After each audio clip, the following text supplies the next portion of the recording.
Hi friends, welcome to TNPSC study point. இப்போ நம்ம பார்க்க போகிறது 7th ஃபஸ்ட்டு டேர்மில் செகண்ட் யூனிட். 6th 3 டேர்முக்கும் 9 யூனிட்டுக்கு வீடியோ போட்டிருக்கோம். இப்போது இதுவரை நீங்கள் பார்க்கல அப்படின்னா நம்ம சேனல் ப்ளேலிஸ்ட்டில் செக் பண்ணி பாருங்கள். ஓகே, இப்போ அணி நிழல் காடு இந்த தலைப்பில் ஃபஸ்ட்டு காடு அப்படின்ற தலைப்பில் ஒரு பாடல் கொடுத்துருக்காங்க. இந்த இதில் காட்டின் வளம்தான் நாட்டினுடைய வளம் அப்படின்னு அறிஞர்கள் சொல்கிறாங்க. அதை நோட் பண்ணிங்க. அடுத்து பாடல் வரி பார்த்துடலாம். கார்த்திகை தீபமென காடெல்லாம் பூத்திருக்கும், பார்த்திட வேண்டுமடி கிளியே பார்வை குளிருமடி. காடு பொருள் கொடுக்கும், காய்கனி என்றெடுக்கும், கூடி கழித்திடவே கிளியே குளிர்ந்த நிழல் கொடுக்கும். அதாவது எல்லோரும் சந்தோஷமாக இருக்கிறது குளிர்ந்த நிழல் கொடுக்கும் அப்படின்னு சொல்கிறாங்க. குரங்கு குடியிருக்கும், கொம்பில் கனி பறிக்கும், மரங்கள் வெயில் மறைக்கும், கிளியே வழியில் தடை இருக்கும். பச்சை மயில் நடிக்கும், பன்றி கிழங்கெடுக்கும், நஞ்சரவம் நஞ்சுனா பாம்பு, நஞ்சரவங் கலங்கும் கிளியே நரியெல்லாம் ஊழையிடும். அதிமதுர தலையை யானைகள் தின்றபடி புதுநடை போடுமடி கிளியே பூங்குயில் கூவுமடி. சிங்கம் புலி கரடி சிறுத்தை விலங்கினங்கள் எங்கும் திரியுமடி கிளியே இயற்கை விடுதியிலே அப்படின்னு சொல்லியிருக்கார். பாடல் வரி தான் சுரதானா சுப்புரத்தினதாசன் அவர் தான். சரி, பொருள் பார்த்துடலாம். ஈன்று அப்படின்னா தந்து, கொம்புனா கிளை, அதிமதுரம் அப்படின்னா மிகுந்த சுவை, கழித்திட அப்படின்னா மகிழ்ந்திட, நஞ்சரவம் அப்படின்னா நச்சரவம்னா விட பாம்பு, அதாவது விஷமுள்ள பாம்பு, விடுதினா தங்குமிடம். நான் சொன்னேன் இல்லையா, பொருள் அதே தான். கார்த்திகை விளக்குகள் மாதிரி காடு முழுவதும் மலர்கள் மலர்ந்திருக்கும். அதை காணக்கூடிய குளிர்ச்சி கண்ணுக்கு குளிர்ச்சியாக இருக்கும். பல வகையான பொருட்களை காடு நமக்கு தருது. கனிகள், காய்கள், அப்புறம் எல்லோரும் கூடி மகிழ்ந்துறது, குளிர்ந்த நிழலை தருது. அங்கே வசிக்கக்கூடிய விலங்குகள் மரக்கிளையில் உள்ள கனிகளை பறித்து உண்ணுது. வெயிலை மறைத்து மரங்கள் நிற்கிது. அடர்ந்த காடு வழி செல்வோருக்கு தடையாய் இருக்கும் இது மரங்கள். அடுத்தது பச்சை நிறமுடைய மயில்கள் நடனமாடும். பன்றிகள் கிழங்கெடுத்து தேடி உண்ணும். அதை பாம்புகள் பார்த்து கலக்கமடையும். நரி ஊளையிடும். யானைகள் ரொம்ப சுவையுடைய தலையை தின்றபடி நடைபோடும். பூத்து குலுங்கும் மரங்களில் குயில்கள் கூவும். இயற்கை தங்குமிடமாகிய சிங்கம் புலி கரடி சிறுத்தை இதெல்லாம் அழைந்து தெரியும் அப்படின்னு காட்டை பற்றி சொல்லியிருக்காரு. ஆசிரியர் பார்த்தரலாம். சுரதாவோட இயற்பெயர் ராசகோபாலன். இவரை பாரதிதாசன் மீது கொண்ட பற்றின் காரணமாக அவர் பெயர் சுப்புரத்னம், சுப்புரத்தினதாசன் அப்படின்னு மாற்றிட்டார். இவரை ஷார்ட்டாக சுரதா அப்படின்னு சொல்லிட்டாங்க. இவர் ஓமைகளை பயன்படுத்தி எழுதுறதுல டேலண்டானவர். அதனால இவரை ஓமை கவிஞர் அப்படின்னு சொல்கிறோம். இவருடைய பிற நூல்கள் அமுதும் தேனும், தேன்மழை, துறைமுகம் இதெல்லாம் இவருடைய பிற நூல்கள். தேன்மலைன்ற தலைப்பில் தான் இந்த இயற்கை எழில் அப்படின்றதுல நமக்கு கொடுத்துருக்கிற காடுன்றது இருக்குது. ஓகே, அது மட்டும் இல்லை, இந்த பாடல் கிளிக்கண்ணி அப்படின்ற பாவகையை சார்ந்தது. கிளியின் மொழி போன்ற இனிய சொற்களை பேசும் பெண்ணை நோக்கி கூறுவதாக இனிய சந்தத்தில் பாடப்படும் இசை வகை தான் கிளிக்கண்ணி. இது ரொம்ப முக்கியமானது, நோட் பண்ணிங்க. காட்டை குறிக்கக்கூடிய வேறு பெயர்கள் என்னென்ன? கால், கான், கானகம், அடவி, அரண், ஆரணி, புறவு, பொற்றை, பொழில், தில்லம், அலுவம், இயவு, பழவம், முளரி, வல்லை, விடர், வியல், வனம், முதை, மிலை, இரும்பு, சுரம், பொச்சை, பொதி, மொழி, அரில், அரல், பதுக்கை, கணையம் இதெல்லாம் காடு. இந்த எல்லா வேர்டுக்கும் மீனிங் காடு. ஓகே, அடுத்தது ரொம்ப முக்கியமானது. நெஞ்சில் உரமுமின்றி நேர்மை திறமுமின்றி வஞ்சனை சொல்வாரடி கிளியே வாய் சொல்லில் வீரனடி. கூட்டத்தில் கூடி நின்று கூவி பிதற்றலன்றி நாட்டத்தில் கொள்வாரடி கிளியே நாளில் மறப்பாரடி. பாரதியாருடைய பாடல். வாழை கன்று இதெல்லாம் என்ன? வாழை கன்றை என்ன பண்ணுச்சு? ஈன்றதா, வழங்கியதா, கொடுத்ததா, தந்ததா? அதாவது இது மரபு மாதிரி, மரபு பிழைன்னு சொல்லுவாங்களா, அந்த மாதிரி. வாழை கன்றை ஈன்றது. ஓகே, அடுத்தது இப்போ அப்படியே நிற்கட்டும் அந்த மரம். இதை எழுதினது யார் அப்படின்னா ராஜகோபாலன். ராஜ மார்த்தாண்டன் மாற்றி சொல்லிட்டேன். ராஜகோபாலன் சுரதாவோட பெயர். ஓகே, இப்போ பார்க்கலாம். பாடல் வரி பார்த்துடலாம். ஊரின் வடகோடியில் அந்த மரம் 5 வயதில் பார்த்தபோதே இப்படியே தான் இருந்தது. 50 தாண்டி இன்றும் அப்படியே தான். தாத்தாவின் தாத்தா காலத்தில் நட்டு வளர்த்த மரமாம். அப்பா சொல்ல கேட்டிருக்கிறேன். பச்சை காய்கள் நிறம் மாறி செங்காய் தோற்றம் கொண்டதுமே சிறுவர்கள் மனங்களில் பரவசங்கள் பொங்கும். பளபளக்கும் பச்சை இலைகளுடைய கருநீல கோழி குண்டுகளாய் நாவர் பல கிளைகளில் தொங்கும் பார்க்கும் பொழுதே நாவில் நீரூறும். காக்கை குருவி மைனா கிளிகள் இன்னும் பெயரறியா பறவைகளுடன் அணில்களும் காற்றும் உதிர்த்திடும் சுட்ட பழங்கள் பொறுக்க சிறுவர் கூட்டம் அலைமோதும். வயது வந்த அக்காக்களுக்காக கையில் பெட்டியோடு ஓடி ஓடி பழம் பொறுக்கும் தங்கச்சிகள். இரவில் மெல்லிய நில ஒளியில் படையெடுத்து வரும் பழந்தின்னி வௌவால் கூட்டம். தோப்பு முழுக்க பரவி கிடக்கும் மரத்தில் குளிர்ந்த நிழலிலே கிளியாந்தட்டில் சுவாரஸ்யம் புளியமிலாற்றும் அப்பா வரும் வரை. நேற்று மதியம் நண்பர்களுடன் என் மகன் விளையாடியதும் அந்த மரத்தின் நிழலில்தானே. பெருவாழ்வு வாழ்ந்த மரம் நேற்றிரவு பேய்காற்றில் வேரோடு சாய்ந்து விட்டதாமே. விடிந்தும் விடியாததுமாய் துஷ்டி கேட்கும் பதற்றத்தில் விரைந்து சென்றார் ஊர் மக்கள் குஞ்சு குழுவான்களோடு. எனக்கு போக மனமில்லை என்றும் என் மனவெளியில் அப்படியே நிற்கட்டும் அந்த மரம் குன்றுகளின் நடுவே மாமலை போல அப்படின்னு ராஜமார்த்தாண்டன் சொல்கிறாரு. ஸோ அதுக்கு முன்னாடி சொல்லும் பொருளும் பரவசம் அப்படின்னா மகிழ்ச்சி இருக்கு, துஷ்டி கேட்டணும்னா துக்கம் விசாரித்தல். ராஜமார்த்தாண்டன் இவர் கவிஞர், இதழாளர், கவிதை திறனாய்வாளர் அப்படின்னு பன்முக திறமை இவருக்கு இருக்குது. கொல்லிப்பாவை அப்படின்ற சிற்றிதழை நடத்தினார்.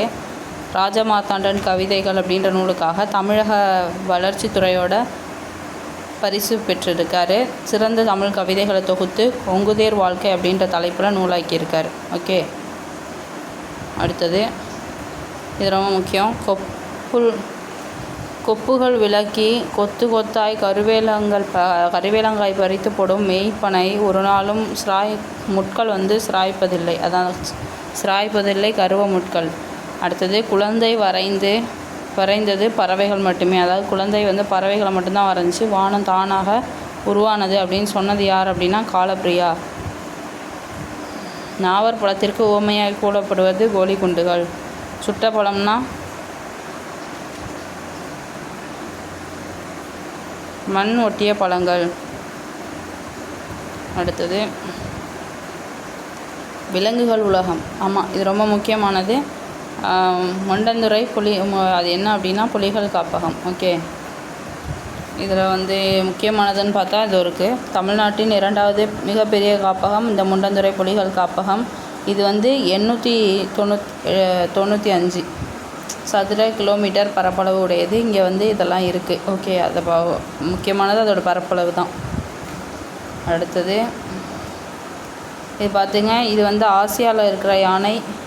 இது ஆசிய யானை, இது ஆப்பிரிக்கா யானை. பார்த்தோன்னே உங்களுக்கு தெரிஞ்சிருக்கும் இதில் தந்தம் இல்லை, இதுக்கு பெருசாக தந்தம் இருக்குது. ஸோ அதை பின்னாடி கொடுத்துருப்பாங்க, பார்க்கலாம். ஆசிய யானைக்கு தந்தம் உண்டு, பட் அந்த படத்தை பார்த்தோன்னே உங்களுக்கு தெரிகிறதுக்காக சொன்னேன். ஆசிய யானையில் ஆண் யானைக்கு தந்தம் உண்டு, பெண் யானைக்கு தந்தம் கிடையாது. ஆப்பிரிக்க யானையில் 2க்குமே தந்தம் உண்டு. ஓகேவா?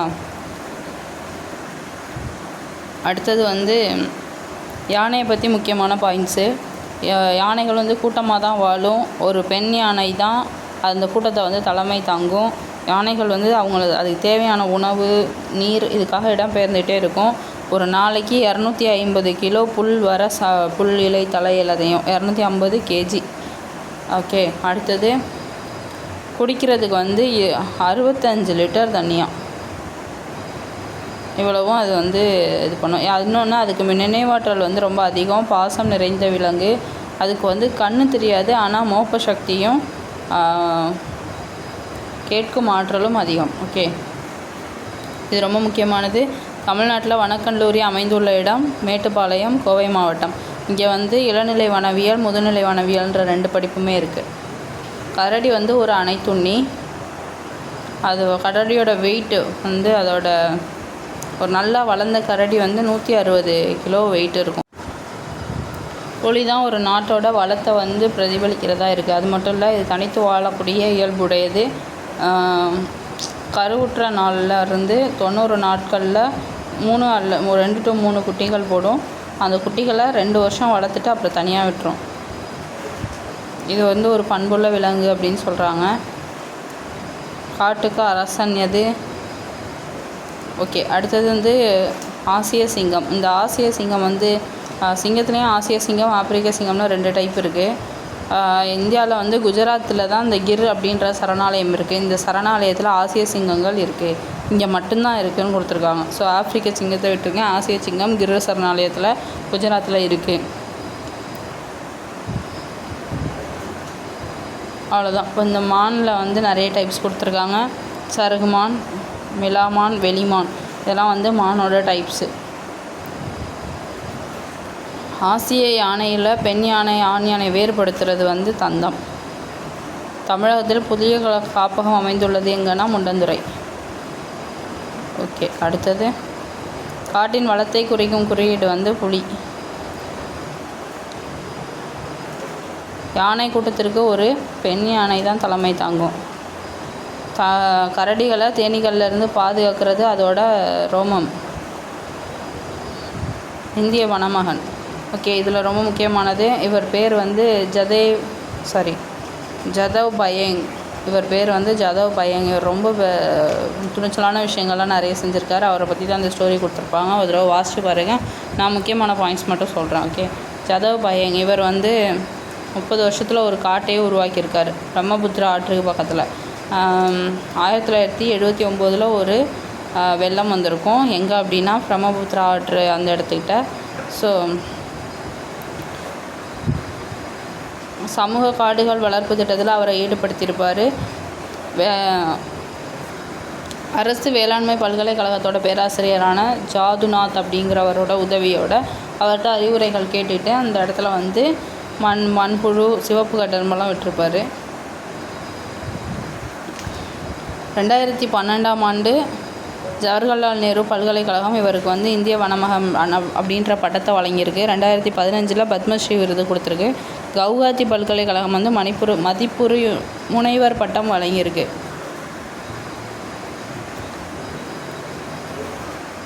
இவர் பண்ண விஷயத்தை பார்த்துட்டு ஜட்டுகலிட்டா அப்படின்ற ஒரு ஆர்வலர் வந்து அவரை இன்டர்வியூ எடுக்க வராரு. அந்த இது வந்து டைம்ஸ் ஆஃப் இந்தியாவில் வெளிவருது. ஓகே, அவ்வளோதான். இதில் வேறு ஒன்றும் இல்லை, அவரை பற்றி தான் பார்க்கணும்.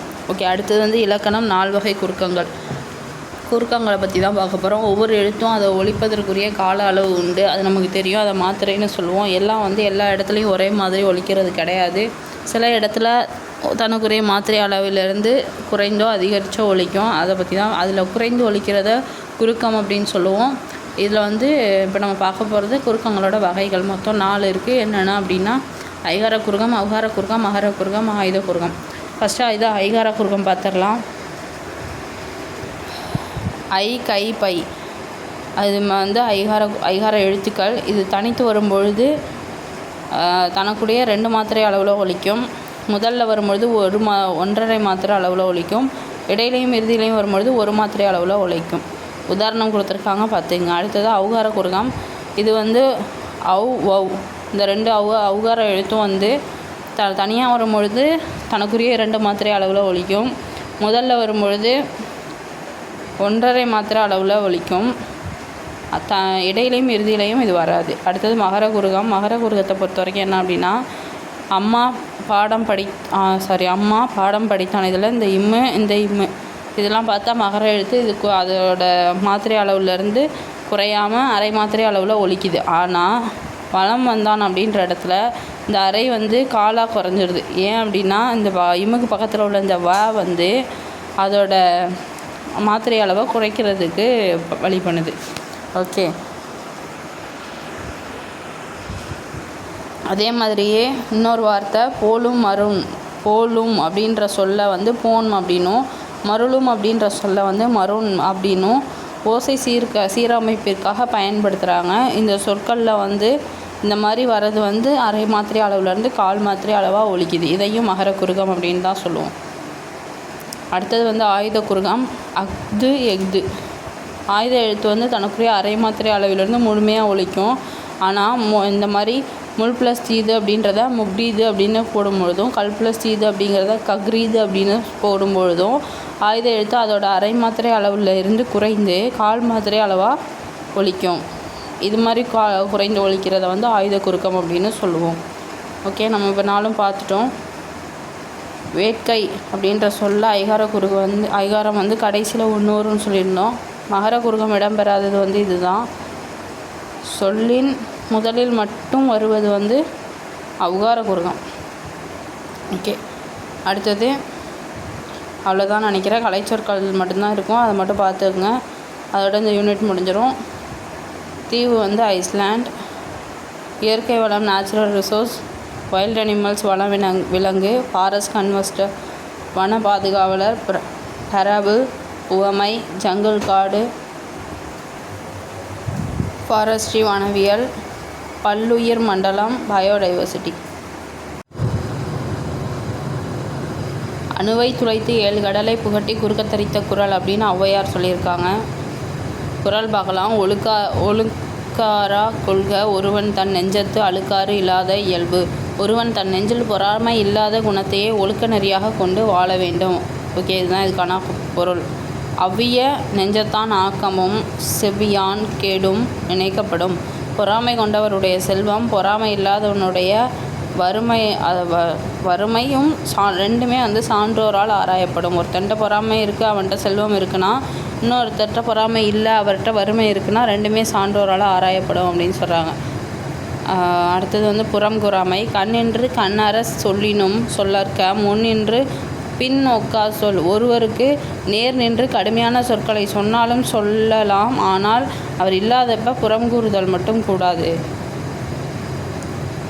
ஏதிலார் குற்றம் போல் தம் குற்றம் காண்கிற்பின் தீதுண்டோ மண்ணும் உயிர்க்கு. பிறருடைய குற்றத்தை காண்பது போல் தன்னுடைய குற்றத்தையும் காண்பவர் வாழ்வில் துன்பமே கிடையாது அப்படின்னு வள்ளுவர் சொல்கிறாரு. அருட்செல்வம் செல்வத்துள் செல்வம் பொருட்செல்வம் பூரியார் கண்ணும் உள. அருளாகிய செல்வமே செல்வங்களுளெல்லாம் சிறந்த செல்வம். பொருட்செல்வம் இழிந்தவரிடத்துலையும் இருக்குது அப்படிங்கிறது. ஸோ அருட்செல்வம் வந்து செல்வங்களில் சிறந்த செல்வம். ஓகே, பொருட்செல்வம் வந்து இழிந்தவரிடத்திலும் உள்ளது. அருட்செல்வம் தான் முக்கியம் அப்படின்றாரு. வலியார் முன் தன்னை நினைக்கத்தான் தன்னின் மெலியார் மெலியார் மேல் செல்லும் இடத்து. ஒருவர் தம்மை விட மெலிந்தவரை துன்புறுத்தும் பொழுது தம்மை விட வலிமை உடையவரின் முன் தான் அஞ்சு நிற்கும் நிலையை எண்ணி பார்த்தல் வேண்டும். ஓகே, வாய்மை எனப்படுவது யாதெனின் யாதொன்றும் தீமை இல்லாத சொலல். வாய்மை அப்படிங்கிறது மற்றவருக்கு தீங்கு தராத சொற்களை சொல்லுதல் அப்படிங்கிறது. தீமை தரக்கூடிய சொற்களை, ஒரு தீங்கும் தராத சொற்களை, தீங்கை தராத சொற்களை தான் சொல்லணும் அப்படிங்கிறது தான் வாய்மை. தன்னெஞ்சு அறிவது பொய்யற்க பொய்த்த பின் தன்னெஞ்சை தன்னை சுடும். ஒருவர் தம் நெஞ்சறிய பொய் சொல்லக்கூடாது. அவ்வாறு சொன்னால் நெஞ்சுமே அவரை வருத்தும். உள்ளத்தால் பொய்யாது ஒழுகின் உலகத்தார் உள்ளத்துள் எல்லாம் உள்ளத்தில் வந்து பொய் இல்லாமல் வாழ்பவர் வந்து உலகத்தார் உள்ளங்களில் எல்லாம் இருப்பவர் ஆவார். ஓகே, இறைமாட்சி. இயற்றலும் ஈட்டலும் காத்தலும் காத்த வகுத்தலும் வல்லதரசு. அதாவது பொருள் வெறும் வழிகளை அறிதலும் அவ்வழிகளில் பொருள் சேர்க்கிறதும் அதை பாதுகாக்கிறதும் காத்த பொருளை பயனுள்ள வகையில் திட்டமிட்டு செலவிடுதலும் தான் சிறந்த அரசோட செயல்கள். ஓகே, இப்போ திருவள்ளுவரை பற்றி பார்க்கலாம். திருவள்ளுவர் இவர் தான் திருக்குறள் எழுதினது. 2000 ஆண்டுகளுக்கு முற்பட்டவர். முதற்பாவலர், பொய்யில் புலவர், சென்னா போதர் அப்படின்ற பெயர்களில் இவரை அழைக்கிறோம். திரு அப்படின்ற அலைமொழியோடு வரக்கூடிய நூல் வந்து திருக்குறள். இது முப்பால், அறத்துப்பால், பொருட்பால், இன்பத்பால்னு பகுப்புகள் உடையது. அறம்ல 38, 70 பொருள், இன்பம் 25ன்னு 133 அதிகாரங்களை உடையது. 1330 குறட்பாக்களை உடையது. இதுக்கு முப்பால், தெய்வ நூல், பொய்யாமொழி அப்படின்ற பிற பெயர்களும் இந்த நூலுக்கு உண்டு. வாய்மைன்னா என்ன? ப்ராக்டிஸ் பண்ணி பாருங்கள் இந்த புக் பேக் கொஷினை. வாய்மை எனப்படுவது டேஷ் செல்வம் சான்றோரால் ஆராயப்படும். இது ரெண்டுத்துக்கும் ஆன்சர் கமெண்ட்டில் லீவ் பண்ணுங்கள், நான் செக் பண்ணுறேன். அடுத்து நம்ம 3rd யூனிட் பார்க்கலாம். தேங்க்யூ.